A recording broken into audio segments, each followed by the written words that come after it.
The first sign of the coming storm wasn't in the sky, but in the newspaper. It was a small article in the Des Moines Register in the winter of 1980, something about the president halting grain sales to the Soviet Union. At the co-op, the men grumbled about politics, but the consensus was that other markets would pick it up. Prices dipped, but nobody panicked. Not yet. The real trouble started in the spring. The letter from the County Trust and Savings Bank was innocuous, printed on their official letterhead. It was a notice informing all customers with operating loans that due to new Federal Reserve policies, their interest rates were being adjusted. My rate on the small note I took out each spring for seed and fertilizer went from 9% to 14%. I paid it off in full the day I got the notice, drawing from my savings. It hurt, but it was a flesh wound. For men like Warren Slater, it was a gut punch. His entire operation, thousands of acres and $500,000 in equipment, was floating on a sea of variable rate loans. I saw him at the parts store a week later. The usual smirk was gone, replaced by a tight, worried line around his mouth. He was buying a case of hydraulic fluid for his John Deere 8640. "She's a thirsty one," I remarked, nodding to the cartons of High Guard. He just grunted. "You get what you pay for, Blackwood. This thing will plow 100 acres before you get that museum piece of yours started." He paid the bill and left without another word. That summer, the heat settled in like a physical weight. The sky turned a hazy, bleached-out blue, and the corn leaves began to curl in the afternoons, a sure sign of thirst. The rain just wouldn't come. My corn, planted on the heavy black soil of the old Henderson 80, held on. Its roots went deep, finding the moisture I'd preserved by ploughing under the sod. Slater's fields, worked year after year with heavy tillage, began to burn up. The ground was hard and compacted, and the roots were shallow. Then his 8640 went down. It happened in the middle of July, during the last cultivation. I saw it sitting in the field for 3 days straight, a massive green monument to helplessness. The dealer's service truck was parked beside it, 2 mechanics in clean uniforms working in the blistering sun. The talk at the diner was that a primary hydraulic pump had failed, sending metal shavings through the entire closed center system. It was a nightmare of a repair. They had to flush every line, every valve, every cylinder. The bill, they whispered, would be over $10,000, and that was before the cost of the lost time. Slater was a different man after that. The swagger was gone, replaced by a frantic, hunted energy. The price of corn, which had been over $3 a bushel when he'd signed his loans, was now struggling to stay above $2.50. Meanwhile, the bank's prime rate, the one his loans were tied to, hit an unbelievable 18%. He was paying 18% interest on land and equipment he had bought based on $3 corn. The math was brutal and unforgiving. The first cracks in his empire appeared that fall. He was late getting his crop out. The big Gleaner N7 combine, with all its sensors and electronics, was constantly having minor issues that required a service call. I, on the other hand, was chugging along with my old 6600. It was slower, but I knew how to fix it with a wrench and a pry bar. I finished my harvest a week before him. My yields better than his because my ground had held the moisture. I hauled my grain to the elevator, took the disappointing check, and deposited it. I had no payments to make. My farm was an island, and the tide of debt was rising all around it. That winter, the first foreclosure auction notices started appearing in the paper. The names were families I'd known my whole life. Good farmers, hard workers, who had simply believed the gospel of get bigger or get out. They had listened to men like Mr. Abernathy. Now that same Mr. Abernathy was the one signing the legal papers that took their homes and their heritage. The winter of 1981 was cold and bleak, and not just because of the weather. A cloud of fear had settled over Lantry County. You saw it in the faces of the men at the co-op. You heard it in the hushed, desperate conversations. The price of land, which Abernathy had sworn would only go up, had fallen by 30%. Men who thought they had equity suddenly found they owed more on their farms than they were worth. They were trapped. The phone calls started. Neighbors, some of whom had laughed at my old Wagner, were now calling at night, their voices strained. They needed to borrow my welder. They wanted to know if I had a spare injector for an old case tractor. They were trying to keep their old secondary equipment running because they couldn't afford to fix their new stuff. I helped every one of them. I never mentioned the past, never said, "I told you so." We were a community, and our community was dying. Warren Slater held on longer than most. He was bigger, and he had more credit to burn through. But by the spring of 1982, he was in deep trouble. He put a quarter section of land up for sale, but there were no buyers. No one had cash, and no one could get a loan. He sold off his herd of cattle to make an interest payment, his breeding stock that had taken him years to build. The end came that summer. I saw the notice posted on the door of the courthouse, a stark black and white document that felt like a death certificate. The County Trust and Savings Bank versus Warren Slater. Foreclosure. The auction was set for the first Saturday in August. His entire line of equipment, all his land, his new house, everything. The day of the auction was hot and still. The air was heavy with humidity and a kind of collective sorrow. The same fairgrounds where I had bought the Henderson 80 were now the stage for Slater's demise. But the mood was completely different. There was no optimism, no competitive fire.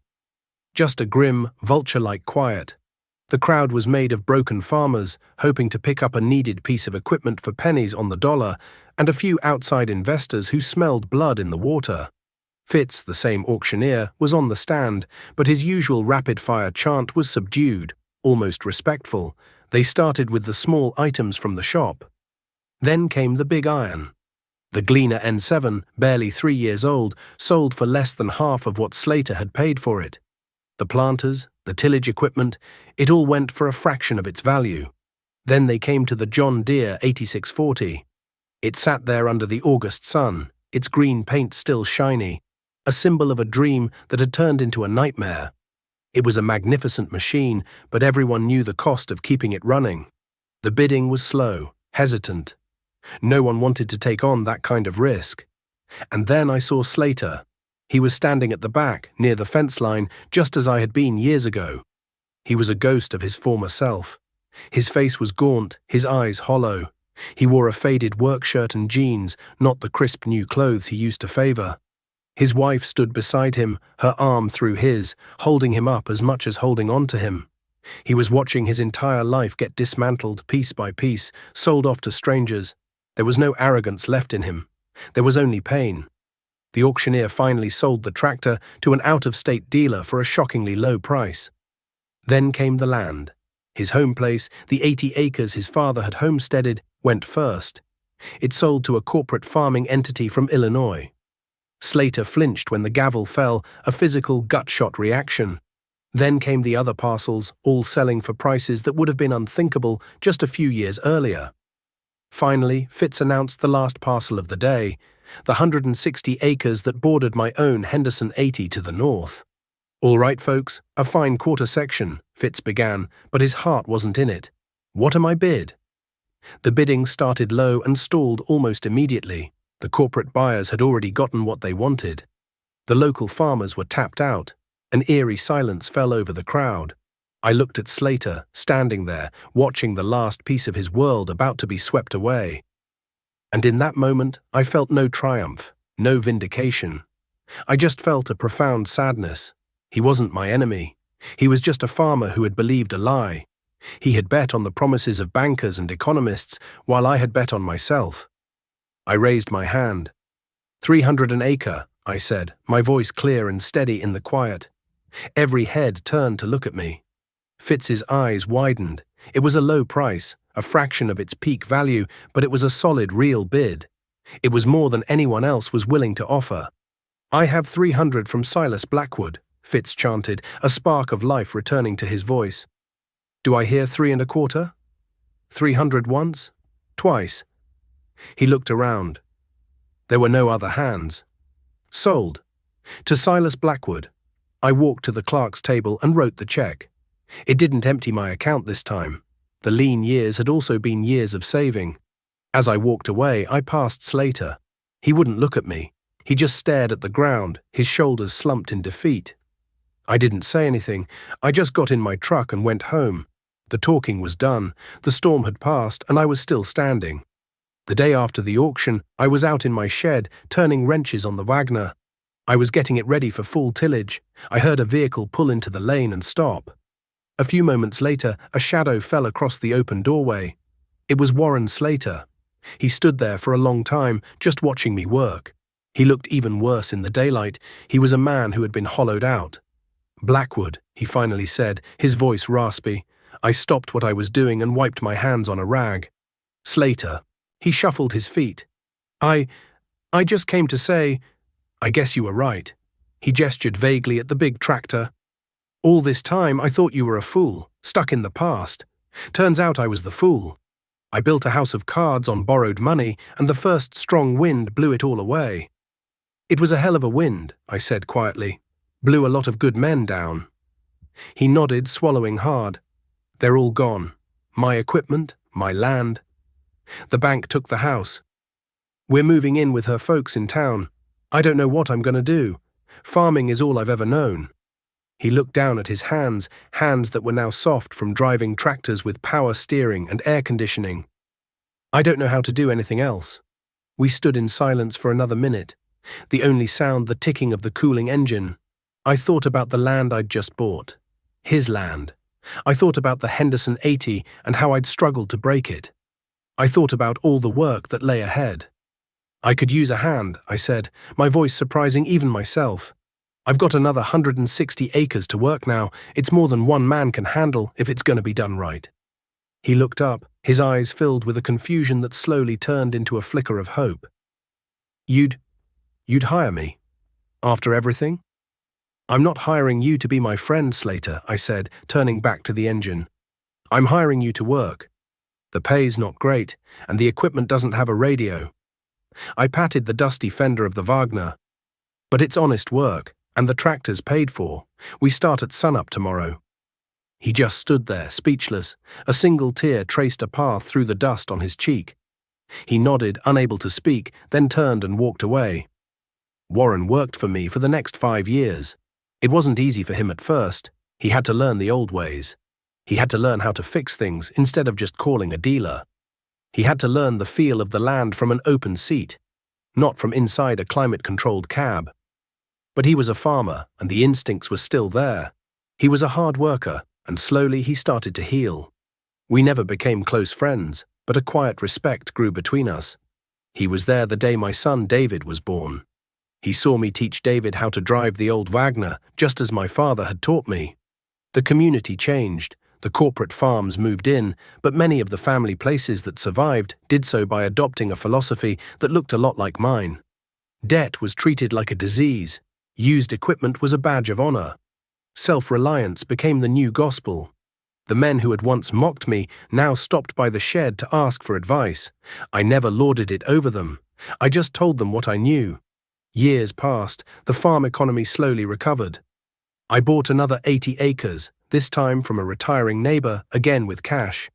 Warren eventually saved up enough to rent a small farm of his own a few counties over. The last time I saw him, he was driving a 10-year-old International Harvester tractor, and he had the biggest, most genuine smile I had ever seen on his face. I'm an old man now. My hands are gnarled with arthritis, and my face is more roadmap than skin. The farm belongs to my son, David. He runs it with his own son, my grandson, Thomas. They have newer equipment now, more efficient, with GPS and computers that tell them things I could only guess at by the feel of the soil. But in the back of the main machine shed, under a canvas tarp, sits the old Wagner WA-14. Every spring, before the heavy work starts, David and I pull the tarp off. We check the fluids, charge the batteries, and I climb up onto that familiar steel pan seat. David hits the bypass button on the starter, and I push the fuel stop in. The old Cummins turns over, groans, and then erupts into that same soul-shaking roar that has been the soundtrack of my life. The smoke billows, then clears. Last week, Thomas, who is 16, came out to the shed while we had it running. He looked at the massive, simple machine, then at the new, computerized tractor he usually drives. "Grandpa," he asked, shouting over the engine's roar, "why do you keep this old thing? It's obsolete." I throttled the engine down to a low, rumbling idle and looked at my grandson. I saw the future in his eyes, but I wanted him to understand the past. Thomas, I said, patting the warm, faded green fender, this tractor taught me a lesson that no computer screen ever will. It taught me that what you own can't hurt you, but what owns you can destroy you. This old iron doesn't owe a dime to anyone. It ran when the new ones were broken. It survived when the banks came calling. It's not just a machine. I looked out the open shed doors, across the fields that stretched to the horizon, land that was all ours, paid for with sweat and discipline.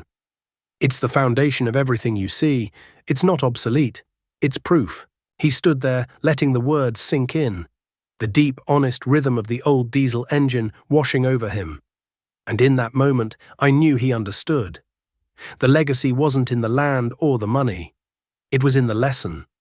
A lesson learned from an obsolete label stuck on a magnificent iron beast.